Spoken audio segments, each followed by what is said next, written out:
News reporter network. आप देख रहे हैं न्यूज रिपोर्टर लाइव, सोच आपकी, आवाज हमारी।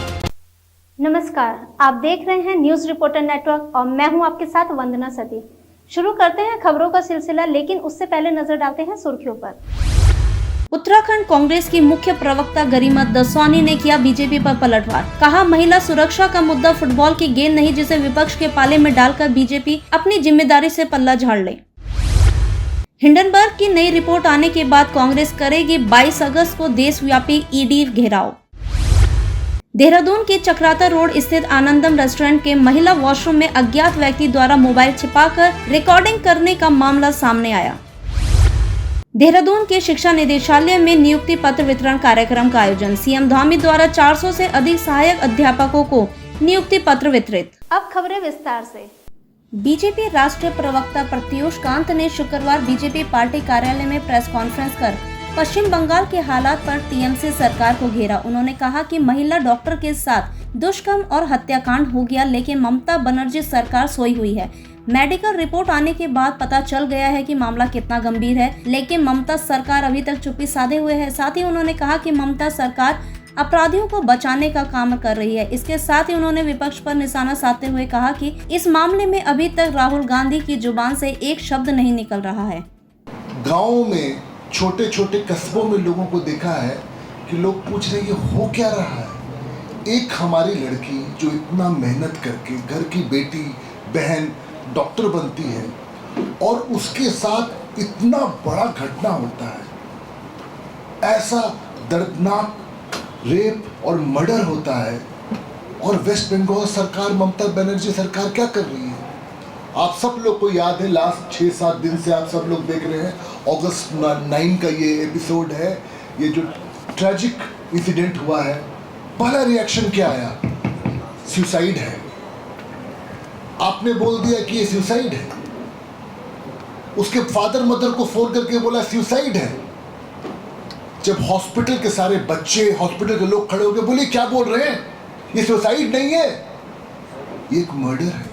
उत्तराखंड कांग्रेस की मुख्य प्रवक्ता गरिमा मेहरा दसवानी ने बीजेपी कार्यालय में हुई प्रेस कॉन्फ्रेंस पर पलटवार किया। दसवानी ने कहा कि आज कोलकाता में ममता बनर्जी की सरकार है और वहां महिला सुरक्षा में चूक हुई है तो उस पर सवाल करना बिल्कुल वाजिब है, परंतु भाजपा के यही राष्ट्रीय प्रवक्ता और नेता जहां उनकी खुद की सरकार है, उन प्रदेशों में महिलाओं के साथ हो रहे जघन्य अपराधों, गैंगरेप और निर्मम हत्याओं पर पक्षपातपूर्ण रवैया अपनाते हैं और उस पर चुप्पी साध लेते हैं, जो कि बेहद निंदनीय है।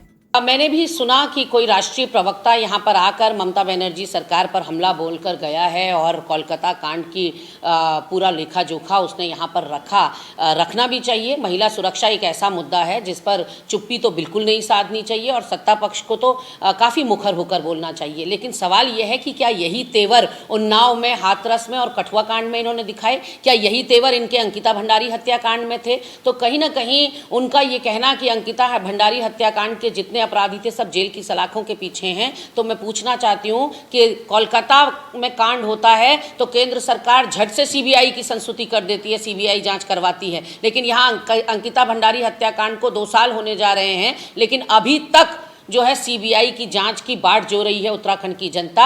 इनकी भाजपा की यमकेश्वर विधायक रेणु बिष्ट ने रात के अंधेरे में सारे साक्ष्य और सबूत बुलडोजर चलाकर नष्ट कर दिए। वो क्यों सलाखों के पीछे नहीं है? उसको क्या सजा इन्होंने मुकर्रर की? और वीआईपी का नाम का पटाक्षेप अभी तक क्यों नहीं हो पाया? हिंडनबर्ग की नई रिपोर्ट आने के बाद विपक्षी पार्टियां सेबी चीफ माधवी पूरी बूस के इस्तीफे और अडानी ग्रुप से जुड़े मामले में जेपीसी की मांग कर रहे हैं। अब इसी मामले को लेकर देश की सबसे पुरानी पार्टी कांग्रेस आने वाली 22 तारीख को देशव्यापी ईडी घेराव करेगी। आपको बता दें कि प्रदेश अध्यक्ष करण माहरा ने कहा कि सरकारी पैसों से सरकारी संपत्तियों को खरीदने का एक क्रम चल चुका है। हमारे यहाँ हमारी ही संपत्तियों को कमजोर करके अडानी के द्वारा हमारी संपत्तियों को खरीदा जा रहा है। यह अब अधिक दिनों तक नहीं चलने वाला। जब भी कांग्रेस की सरकार आएगी तो हम इसे उल्टा कर देंगे।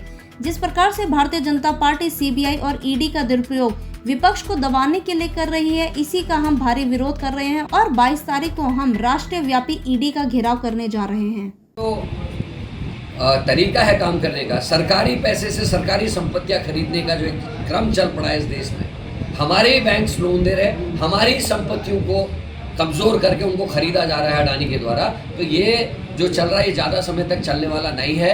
हमारी सरकार आएगी, हम इस सब चीज़ को उल्टा कर देंगे, पलटने का काम करेंगे। और जिस तरीके से CBI और ED का बेजा इस्तेमाल भारतीय जनता पार्टी की सरकार विपक्ष के लिए कर रही है एक टूल के रूप में, उसका हम विरोध करेंगे। 22 तारीख को राष्ट्रव्यापी आंदोलन है। हर राज्य में जहाँ जहाँ ED के दफ्तर हैं उन ED के दफ्तरों का घेराव किया जाएगा और आगे की रणनीति जल्द ही हम आप लोगों से खुलासा करेंगे। देहरादून के सभी 6 ब्लॉकों में सरकार गौ सदन बनाने की तैयारी कर रही है और माना जा रहा है कि जल्द ही यह गौ सदन बनकर तैयार हो जाएगा। इस बात को लेकर देहरादून के मुख्य पशु चिकित्सा अधिकारी डॉक्टर विद्यासागर कापड़ी ने कहा कि प्रथम फेज में हमने 2 गौ सदन बनाने की तैयारी की थी, जिसमें से एक प्रेमनगर में और दूसरा सहसपुर के छरबा क्षेत्र में, जिसके लिए हमें विधायक निधि से और जिलाधिकारी के इंटाइट फंड से भी पैसा मिला था। साथ ही उन्होंने कहा कि बाकी पैसे से हम इन दोनों में गौ सदनों के साथ साथ भूसा गोदाम भी बनाएंगे और वहां के लिए अटेंडेंट के लिए एक कमरा बनाना है, जिसके लिए जिला प्लान से हमें प्रेमनगर के लिए 28 लाख और छरबा के लिए 22 लाख रुपए स्वीकृत किए गए हैं। हम लोगों को स्टार्टिंग फर्स्ट फेज में हमने 2 गौ सदन की तैयारी की थी, एक प्रेमनगर में और छरबा सहसपुर में।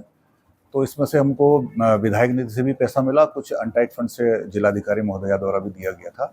बाकी जो पैसा बचा है उसमें हम लोगों को एक दोनों जगह भूसा गोदाम बनाना है और एक अटेंडेंट के लिए जो उनकी सेवा करेगा उसके लिए एक कमरा बनाना था। तो उसको हमने जिला प्लान में लिया। हमने कहा जिला प्लान से भी इसको हम आर्थिक मदद देंगे। तो 28 लाख रुपया प्रेमनगर के लिए और 22 लाख रुपए छरवा के लिए हम लोगों ने जिला प्लान से इसको लिया है, जो फर्स्ट फेज में हमको मिल जाएगा। और मैं समझता हूँ कि हम इसको जैसे ही पैसा मिलता हम 2-3 महीने के अंदर इसको चालू हालत में लोग कर लेंगे दोनों गौसदनों को। बाकी 4 जो गौसदन है उसका हम लोगों ने शासन में प्रस्ताव भेजा हुआ है। अभी एक रिसेंट प्रस्ताव नगर पालिका विकास नगर का भी आया था, वो भी प्रस्ताव हमने जो है शासन में प्रेषित किया है। नगर पालिका भी एक गौसदन विकास नगर में बनाना चाह रही थी बड़ा, क्योंकि इस क्षेत्र में ज़्यादा जानवर हैं, उनको भी दिक्कत होती है, तो उनका भी एक प्रस्ताव हमने शासन में भेजा है। इस तरह से हमारी ये 5 जो है गौसदन के लिए प्रस्ताव शासन में अभी विचाराधीन है। उम्मीद है कि इस वित्तीय वर्ष में हमको उसमें से एक बड़ी गौसदन जो हमारा डोईवाला में बनने वाला है उसके लिए पैसा जल्दी रिलीज होने की उम्मीद। गुरुवार 15 अगस्त को रात कंट्रोल रूम को एक महिला द्वारा सूचना दी गई कि चक्राता रोड स्थित आनंदम रेस्टोरेंट के महिला वॉशरूम में किसी अज्ञात व्यक्ति द्वारा मोबाइल छिपाकर रिकॉर्डिंग की जा रही थी, जिसे रेस्टोरेंट में आई कुछ महिलाओं द्वारा वॉशरूम का इस्तेमाल करने के दौरान देखा गया था। घटना की गंभीरता को देखते हुए SSP देहरादून द्वारा घटनाक्रम की जानकारी लेते हुए तत्काल जांच के निर्देश दिए गए। घटना के संबंध में रेस्टोरेंट के संचालक व नियुक्त सभी कर्मियों से गहनता से पूछताछ की गई। रेस्टोरेंट में हाउसकीपिंग का कार्य करने वाले एक कर्मचारी की बातों पर संदेह होने पर पुलिस द्वारा उसे मौके में हिरासत में लिया गया, जिसे थाने ले जाकर सख्ती से पूछताछ करने पर उसके द्वारा महिला वॉशरूम में मोबाइल छिपा कर रखना स्वीकार किया गया। पुलिस द्वारा अभियुक्त के कब्जे से उसका मोबाइल बरामद कर दिया गया है, जिसे अग्रिम कार्रवाई हेतु फॉरेंसिक लैब भेजा गया है। हाँ, कल देर रात्रि करीब एक शिकायत पुलिस को प्राप्त हुई थी थाना कैंट में कि एक रेस्टोरेंट में वहाँ पर कोई जो महिला वॉशरूम है वहाँ पर कोई कैमरा या कोई डिवाइस लगे होने की बात की सस्पेक्ट पर, और वहाँ पर फिर जो वहाँ पर फैमिली और जो मित्रगण उनके गए थे उनके द्वारा जब वहाँ पर इसकी शिकायत वहाँ के प्रबंधन और जो वहाँ मैनेजर देखते हैं उसको की गई और पुलिस को भी की गई। जब पुलिस द्वारा वहाँ पर पहुँचकर जांच की गई तो वहाँ पर जो वॉशरूम है उसमें जो ऊपर फॉल्स सीलिंग है वो कहीं ना कहीं कटी थोड़ी पाई गई, लेकिन वहाँ पर ऐसी कोई डिवाइस उस दौरान वहाँ नहीं मिली थी। लेकिन पुलिस द्वारा चूंकि प्रकरण संवेदनशील था और बहुत ही गंभीर विषय था, तो शिकायत जो वहाँ पर दी गई थी उस शिकायत के आधार पर 77 BNS में मुकदमा तत्काल दर्ज कर लिया गया था। और देर रात्रि वहाँ के काम करने वाले जो भी कर्मचारी थे, चाहे वो स्वीपर का काम करते हो, चाहे वॉशरूम का काम करते हो या सर्विंग का काम करते हो, सभी को पुलिस द्वारा देर रात्रि सबको इकट्ठा करके उससे पूछताछ की गई बारी बारी से। जब ये बात पता चली कि वहाँ पर एक प्लेसमेंट एजेंसी के माध्यम से एक विनोद मंडल है जो काम करता है, जो सफाई का जो वॉशरूम की सफाई की जिसकी जिम्मेदारी है, उससे जब सख्ती से पूछताछ की गई तो उसने बताया कि वो अपना 1 माह पूर्व वहाँ पर स्मेल आने के कारण कोई चूहा मर गया था, उसके कारण जो फॉल्स सीलिंग की जो प्लाई थी वो हटा के चूहा निकाला गया था और तभी उसके दिमाग में ऐसी कुछ खुराफात आ गई थी। तो उसके द्वारा वहाँ पर एक कटिंग करके अपने मोबाइल को ऑन करके कभी कभी बीच में रख देता। देहरादून के शिक्षा निदेशालय में नियुक्ति पत्र वितरण कार्यक्रम का आयोजन किया गया था। कार्यक्रम में बतौर मुख्यमंत्री सीएम धामी ने शिरकत की। इस दौरान उन्होंने दीप प्रज्वलित कर कार्यक्रम का शुभारंभ किया। मुख्यमंत्री ने इस दौरान प्रारंभिक शिक्षा विभाग के अंतर्गत 2024 में चयनित सहायक अध्यापकों को नियुक्ति पत्र वितरित किए। वहीं सीएम धामी ने बताया कि कार्यक्रम में 400 से अधिक सहायक अध्यापकों को नियुक्ति पत्र वितरित किए गए हैं। उन्होंने कहा कि राज्य सरकार का 1 माह के भीतर 2900 से ज्यादा नियुक्तियां वितरित करने का लक्ष्य है। वहीं सीएम धामी ने कहा कि सरकार का संकल्प है कि सभी सरकारी रिक्त पदों को पारदर्शी तरीके से जल्द भरा जाए। आज शिक्षा विभाग में 400 से ज़्यादा सहायक अध्यापकों के नियुक्ति पत्र दिए गए हैं और इसी माह हमारा लक्ष्य है कि 2900 से भी ज़्यादा सहायक अध्यापकों को शिक्षा विभाग में नियुक्ति दी जाए। और ये भर्ती अभियान हमारा बहुत तेज़ी से चल रहा है। अभी तक 16,000 से ज़्यादा नियुक्तियाँ विभिन्न विभागों में दे चुके हैं और जहाँ सरकारी विभागों में नियुक्तियों की प्रक्रिया चल रही है, वहीं रोजगार मेलों के माध्यम से जो हमारे अन्य सेक्टर हैं, अन्य संस्थान हैं, उन संस्थानों में भी, उद्योगों में भी हमारे राज्य के नौजवान युवाओं को रोजगार मिले, उसके लिए काम कर रहे हैं। पारदर्शी तरीके से चयन की प्रक्रिया हो रही है। नकल विरोधी कानून लागू होने के बाद भर्ती प्रक्रियाओं के प्रति नौजवान युवाओं का उत्साह बढ़ा है, उनकी सोच भी बदली है, उनका आत्मबल भी बढ़ा है, आत्मविश्वास भी बढ़ा है, क्योंकि अब उनको लगता है कि मेहनत करेंगे, परिश्रम करेंगे, तैयारी करेंगे और निश्चित रूप से उनको नियुक्ति मिलेगी। राज्य सरकार ने गैरसैंण में शुरू होने जा रहे मानसून सत्र के लिए सभी तैयारियां पूरी कर ली है। उत्तराखंड विधानसभा अध्यक्ष रितु खंडूड़ी ने बताया कि विधानसभा सचिवालय को अब तक 499 प्रश्न प्राप्त हो चुके हैं। उन्होंने बताया कि सत्र को लेकर सभी तैयारियां पूरी कर ली गई हैं। वहीं संसदीय कार्य मंत्री डॉक्टर प्रेमचंद्र अग्रवाल ने विपक्षी दलों से उत्तराखंड विधानसभा के मानसून सत्र को शांतिपूर्ण तरीके से चलाने में सरकार के सहयोग की अपील की। आपको बता दें कि उत्तराखंड विधानसभा का मानसून सत्र गैरसैंण के भराड़ीसैंण स्थित विधानसभा में 31 अगस्त से शुरू होने जा रहा है। यह सत्र 23 अगस्त तक चलेगा। देखिए, तैयारी पूरी है। विधानसभा सचिवालय पूरी तरह से तैयार है। हमारे अफसरान जा चुके हैं भराड़ीसैंण और वहां जाकर पूरी तैयारी हम लोग देख चुके हैं। वहां पर हमारे अफसर भी नियुक्त किए गए हैं जो पूरी तैयारी को देख रहे हैं, ताकि जो भी यहां से लोग पहुंचे वहां पर उनको सुविधा रहे, हर तरह की सुविधा मिल पाए। इसकी तैयारी हमारी पूरी है और करीबन 499 के करीबन अभी हमारे पास प्रश्न आ चुके हैं। तैयारी हमारी पूरी है, क्योंकि व्यवस्था की दृष्टि से विधानसभा सचिवालय काम कर रहा है। जहां वहां अंदर प्रश्नों की बात आएगी, हम लोग पूरी तरह से तैयार हैं। मैं उम्मीद कर रहा हूं कि ये सत्र बहुत अच्छा होगा और पक्ष के साथ साथ मैं विपक्ष के तमाम उन माननीय विधायकगणों से, विशेषकर हमारे साथियों से मैं आग्रह कर रहा हूं कि हमारा ये जो सत्र बहुत दिनों बाद हो रहा है, उसको सौहार्दपूर्ण तरीके से वो उसमें संपन्न कराने में अपना बहुमूल्य योगदान देंगे। रक्षाबंधन पर्व को लेकर तैयारियां शुरू हो गई हैं। बाजार राखियों से सज गए हैं। बात करें देहरादून के पलटन बाजार की, तो यहाँ भी रौनक देखने को मिल रही है। तरह तरह के डिजाइन की राखियों से बाजार सजे हुए हैं। काफी बहनें अपने भाइयों के लिए राखी खरीद कर डाक के माध्यम से भेज रही हैं, तो बहनों को बाजार में तरह तरह की राखियां भी काफी पसंद आ रही हैं। रक्षाबंधन का पर्व जैसे जैसे नजदीक आता जा रहा है, वैसे वैसे इस त्योहार को लेकर खरीदारी भी तेज हो गई है। इस समय सबसे ज्यादा खरीदारी राखी और कपड़ों की हो रही है। बाजार में तरह तरह के डिजाइन की राखियां आई हैं। तो मेरे को राखी का काम करते करते 12 साल हो गए। तो कुछ समय बहुत टाइम पहले ना लोग बड़ी बड़ी राखी बहुत पसंद करते थे, स्पंज राखी बोलते इसको ना। तो जैसे आजकल की जनरेशन है वो आजकल छोटी छोटी राखी लाइक कर रहे हैं, वही ज़्यादातर बिक रही है। और ज़्यादातर एवर लाई वाली राखी इस समय बहुत लाइक कर रहे हैं आजकल लोग। सोते एवर लाई में भाइयों को नज़र भी नहीं लगे, तो ज़्यादा यही चीज़ बिक रही है इस बार मार्केट के अंदर ना। और इस बार थ्रेड की बहुत डिमांड है, धागों की ना। अब पहले कस्टमर आते थे क्वान्टिटी में राखी 12-12, 15-15 पीस राखी लेते थे। अब लोग धागे ज़्यादातर लाइक कर रहे हैं इस बार ना।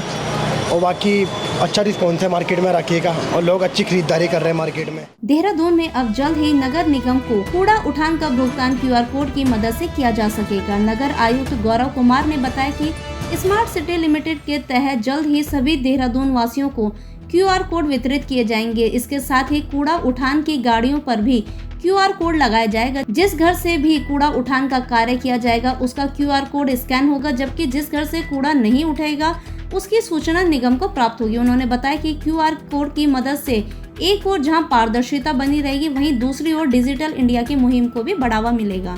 देखिए, ये प्रोजेक्ट स्मार्ट सिटी के सहयोग से नगर निगम कर रहा है इसमें सभी घरों को एक QR कोड दिया जाएगा, साथ ही गाड़ियों को भी QR कोड दिए जाएंगे।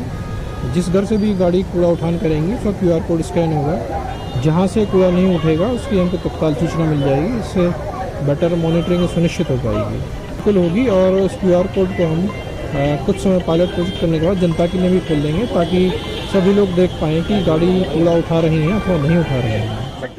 जून में T20 वर्ल्ड कप खिताब जीतने के बाद भारतीय टीम ने जिम्बाब्वे और श्रीलंका का दौरा किया। जब टीम को अपने घर में बांग्लादेश के खिलाफ टेस्ट और T20 मैच की सीरीज खेलनी है, भारतीय टीम ने श्रीलंका दौरे पर आखिरी वनडे मुकाबला 7 अगस्त को खेला था, जबकि अगला मुकाबला बांग्लादेश के खिलाफ टेस्ट मैच। जून में T20 वर्ल्ड कप खिताब जीतने के बाद भारतीय टीम ने जिम्बाब्वे और श्रीलंका का दौरा किया। अब टीम को अपने घर में बांग्लादेश के खिलाफ टेस्ट और T20 मैचों की सीरीज खेलनी है। भारतीय टीम ने श्रीलंका दौरे पर आखिरी वनडे मुकाबला 7 अगस्त को खेला था, जबकि अगला मुकाबला बांग्लादेश के खिलाफ टेस्ट मैच खेलकर होगा। आज अभिनेता सैफ अली खान के जन्मदिन पर फैंस को बड़ा तोहफा मिला है। निर्माताओं ने देवरा फिल्म से सैफ अली खान का टीजर जारी किया है, जिसमें खलनायक के रूप में अभिनेता की दमदार झलक देखने को मिली है। तो खबरों का सिलसिला यहीं समाप्त होता है। कल फिर मिलेंगे ताजा तरीन खबरों के साथ। देखते रहिए न्यूज रिपोर्टर नेटवर्क। धन्यवाद। अगर आप हमारे चैनल पे नए हैं तो चैनल को सब्सक्राइब करें और साथ ही बेल आइकन को प्रेस करें, ताकि उत्तराखंड की कोई भी अपडेट मिस ना हो पाए।